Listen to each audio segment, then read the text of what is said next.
Hello అండి అందరికీ. అందరూ ఎలా ఉన్నారు? బాగున్నారా అందరూ? వెల్కమ్ టు ద ఆడియన్స్‌తో కథలు యూట్యూబ్ ఛానల్. నేను చెప్పే స్టోరీస్ కనుక మీకు నచ్చినట్లయితే ఆడియన్స్‌తో కథలు యూట్యూబ్ ఛానల్ లైక్ చేయండి, షేర్ చేయండి, సబ్స్క్రైబ్ చేయండి. ఇక ఈరోజు మనం చెప్పుకునే కథ కుటుంబం 40వ భాగం. ఇక స్టోరీలోకి వెళ్తే అభి తన ఫోన్‌లోని వేద ఫోటో చూస్తూ ఎందుకు నాకు చెప్పకుండా వెళ్ళిపోయావు? నేను నిన్ను చాలా మిస్ అవుతున్నా తెలుసా అని మాట్లాడుతూ ఉంటాడు.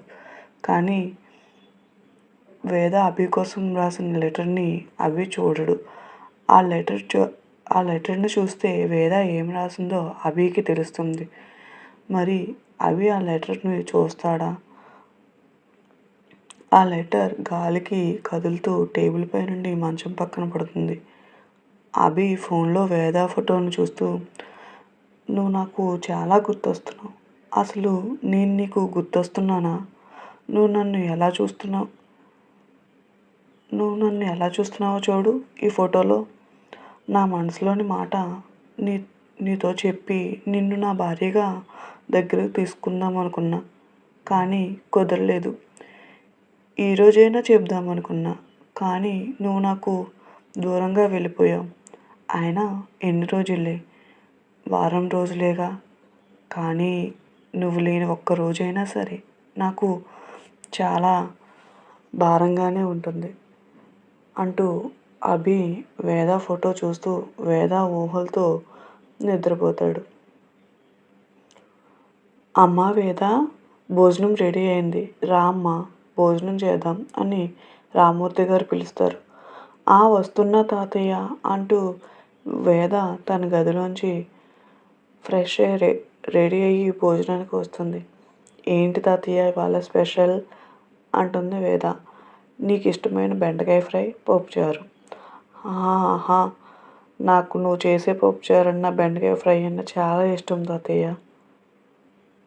థ్యాంక్ యూ తాతయ్య అని చెప్పి ఇద్దరు భోజనం వడ్డించుకొని తినడం మొదలు పెడతారు. అభిబాబుకి ఫోన్ చేసావా నువ్వు చేరిపోయావనేసి అని అడుగుతారు రామూర్తి గారు వేదాను. చేశాను తాతయ్య, ఇప్పుడే ఆఫీస్ నుంచి వచ్చారంట, తర్వాత ఫోన్ చేసి మాట్లాడతానన్నారు అని అబద్ధం చెప్తుంది వేద.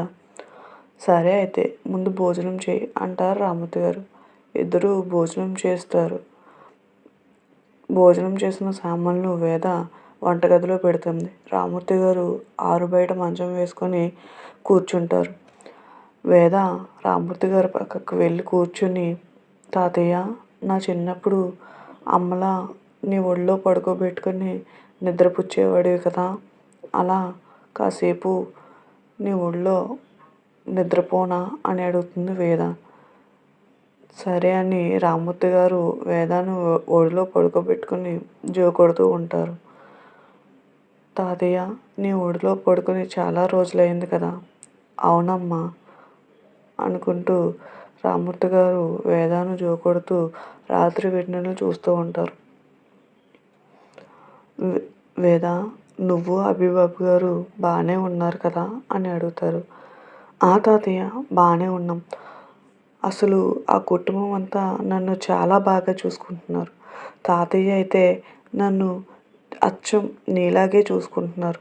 మరీ ముఖ్యంగా అభి గారు, ఆయనైతే అసలు నా మనసు బాధపడేలా ఒక్క మాటైనా అనరు.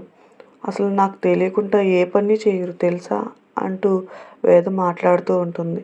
అవునా అమ్మా, పోనీలే, నువ్వు సంతోషంగా ఉండడమే నాకు కావాలి. నీ సంతోషం కంటే నాకేది ముఖ్యం కాదు. అవును తాతయ్య, నేను చాలా సంతోషంగా ఉన్నాను అంటుంది వేద. కానీ వేద మనసులో బాధపడుతూ నా భర్త నన్ను చాలా సంతోషంగా చూసుకుంటున్నాడు.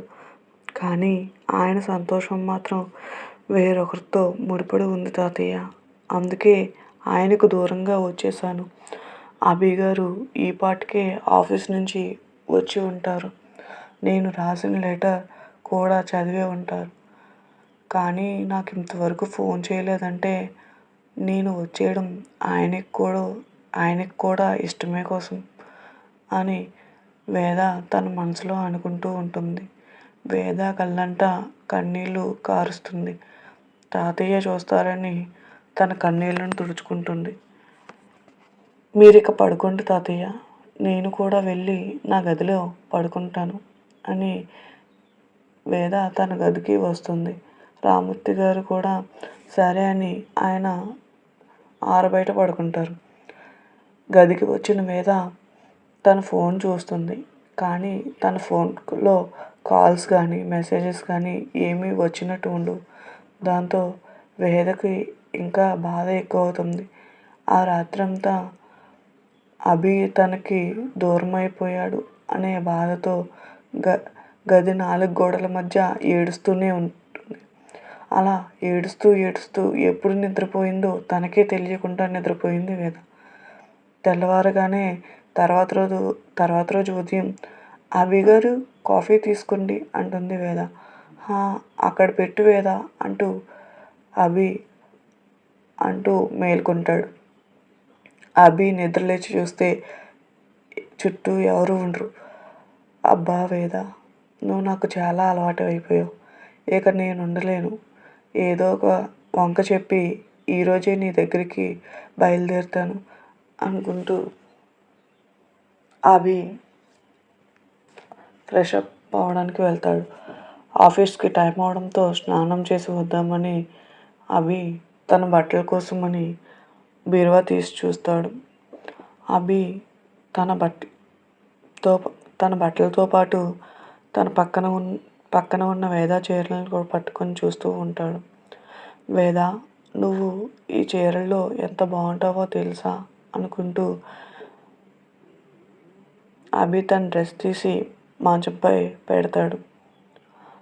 బట్టలు పెట్టేటప్పుడు తన కాలుకి అక్కడ ఏదో తగులుతుంది. ఏంటా అని చూడగా ఒక పేపర్ పడి ఉంటుంది. అభి దాన్ని ఓపెన్ చేసి చూస్తాడు. అది వేద అభికి రాసిన లెటర్. అభి గారు, నేను మీకు డైరెక్ట్గానే చెప్పాలనుకున్నా, కానీ చెప్పలేనేమోనని భయమేసింది. అందుకే మీకు ఈ లెటర్ రాస్తున్నాను. వేద ఈ లెటర్ రాసిందా? తన మనసులో మాట ఏమైనా నాకు చెప్పలేక ఈ లెటర్ ద్వారా తెలియచేద్దామని రాసిందా అని అభి మరలా ఆ లెటర్ని చదవడం స్టార్ట్ చేస్తాడు. అభి గారు, మీరు చాలా మంచి మనిషి, అలాగే బాధ్యత గల వ్యక్తి కూడా. మీకు మీ కుటుంబం అంటే చాలా ప్రేమ. అందుకే కదా తాతయ్య చెప్పారనే ఒక్క మాటతో నన్ను పెళ్లి చేసుకుని కోడలుగా ఈ ఇంటికి తీసుకొచ్చారు. మీ కుటుంబంలో ఒక మనిషిని చేశారు. కానీ అభి గారు, మన పెళ్ళి ఎలా జరిగినా మన మధ్య భార్యాభర్తలుగా బంధం ఉన్న ఆ బంధానికి ప్రేమ అనేది కూడా ఉండాలిగా. అప్పుడే మన పెళ్ళికి అర్థం ఉంటుంది. కానీ అది ఎప్పటికీ సాధ్యం కాదని నాకు ఇప్పుడే అర్థమయ్యింది. మీ మనసులో భార్యగా నాకు స్థానం ఇవ్వడం కంటే ముందే ఇంకొకరికి మీ మనసులో స్థానం ఇచ్చారని నాకు ముందే తెలిసి ఉంటే భార్యగా మీ జీవితంలోకి నేను వచ్చేదాన్నే కాదు. ఇప్పటికైనా ఆలస్యం కాలేదు. అందుకే మీ జీవితంలోంచి నేను ఎక్కడి నుంచి అయితే వచ్చానో అక్కడికే వెళ్ళిపోతున్నాను. మీరు ప్రేమించిన శ్వేత హ్యాపీగా కలిసి ఉండాలి అభి గారు. ఇదే నేను కోరుకునేది. ఇక సెలవు. ఇట్లు మీకు ఏమీ కానీ వేద అంటూ లెటర్ చదవడం ముగిస్తాడు అభి. లెటర్ చదివిన అభి షాక్ అయి ఉంటాడు. ఏంటి వేద ఎలా రాసింది? నా మనసులో వేరొకరికి స్థానం ఇచ్చానా? శ్వేత నేను హ్యాపీగా ఉండడమా? అసలు ఏం జరిగింది అంటూ అభి ఆలోచనలు గాలి కంటే వేగంగా పరిగెడుతూ ఉంటాయి. అభికి చాలా బాధగా ఉంటుంది. అసలు వేద ఈ లెటర్ ఎలా రాసింది అని అనుకుంటూ అభి మనసు చాలా బాధపడుతూ తన మనసు తనలో ఉండదు. వేద రాసిన దాన్ని బట్టి చూస్తుంటే వేద అపార్థం చేసుకుందని అర్థమైంది. కానీ నేను శ్వేత ప్రేమించుకుంటున్నామనడం ఏంటి అసలు అని అభి ఆలోచిస్తూ ఉంటాడు. అప్పుడు అభికి ఈ ఫంక్షన్ రోజే జరిగింది గుర్తుకు వస్తుంది. అభికి చిన్న డౌట్ వస్తుంది. దాన్ని కన్ఫర్మ్ చేసుకోవడం కోసం కిరణ్కి ఫోన్ చేసి